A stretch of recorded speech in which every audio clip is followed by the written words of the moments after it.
పింఛన్ల పాపం చంద్రబాబుదే సీఎం జగన్ చెప్పిండు. పింఛన్ల మరణాలు ప్రభుత్వ హత్యలే చంద్రబాబు చెబుతూ. పింఛన్ల మరణాలు ప్రభుత్వ హత్యలట.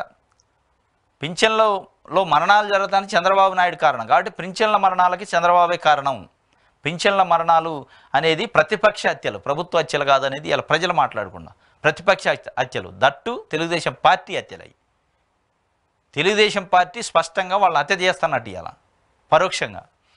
పగలంతా పడిగాపులు ఇక్కట్లు, వడదెబ్బకు 3 మృతి, విలవెల్ల అన్న పండుటాకులు, తొలి రోజు పెన్షన్దారులకు తప్పని తిప్పలు, ఆశించిన స్థాయిలో అందని డబ్బులు. ఇది ఒక వార్త రాశారు ఆంధ్రప్రభ. తొలి రోజు ఈ పగడంతా పడిగాపులు కాశారట, ఇక్కట్లు జరిగినాయని చెప్పి. కోటి, అవును నేను పశుపతినే, శివుడినై గరళం మింగి రాష్ట్రాన్ని కాపాడతా. అబ్బో, చంద్రబాబు నాయుడు గారు శివుడు అయిందట. శివుడై గరళాన్ని మింగి రాష్ట్రానికి, ఏం గరళం, బీజేపీ గరళమా అనేది ఇలా ప్రజలు అనుకుంటున్నారు. గరళాన్ని నువ్వు మింగల, బీజేపీని ఈడ పెట్టుకున్నావు, మనసులో పెట్టుకొని నాటకాలు ఆడే పరిస్థితి ఉంది. నువ్వు శివుడు కాదు మనగా. శివుడినై గరళం మింగిన రాష్ట్రాన్ని కాపాడతాట. శివుడినై గరళాన్ని మింగి రాష్ట్రాన్ని కాపాడతాడట.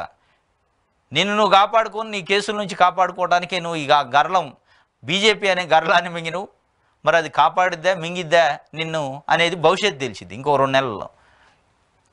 ఓట్లు కొల్లగొట్టే కుట్రలను ప్రజలు తిప్పికొడతారు. వాలంటీర్లకు నేను వ్యతిరేకం కాదు. మేము అధికారంలోకి రాగానే వారికి 50,000 వచ్చేలా చూస్తాం. రావులపాలెం ద్రాక్షారామంలో ప్రజాగళం సభలో టీడీపీ అధినేత చంద్రబాబు. వాలంటీర్లకు నేను వ్యతిరేకం కాదు. మేము అధికారంలోకి రాగానే వారికి 50,000 ఇచ్చేలా చూస్తాం. ఏది నమ్మాలా? ఇదే వాలంటీర్ల పైన గత 5 సంవత్సరాలుగా అనేక రకాల విమర్శలు చేసినావు నువ్వు ఇదే నోటితోని. అది నమ్మాలనా? ఇప్పుడు నువ్వు అనే వ్యతిరేకం కాదు 50,000 ఇచ్చేటట్టు చేస్తా అనేది నమ్మాలనా? 2018లో మోడీని తిట్టిను, 2024లో మోడీని పోయిను. అది నమ్మాలా, ఇది నమ్మాలా? ఈ రెండింటికి పోల్చుకోవాలి మనం. అయాల తిట్టును, ఇవాళ ఆకాశానికి ఎత్తును. అట్లా ఇవాళ వాలంటీర్లు కూడా అయాల తిట్టును, ఇవాళ ఆకాశానికి ఎత్తును. ఏది నమ్మాలో వాళ్ళు ఆలోచించుకొని ఉన్నారు.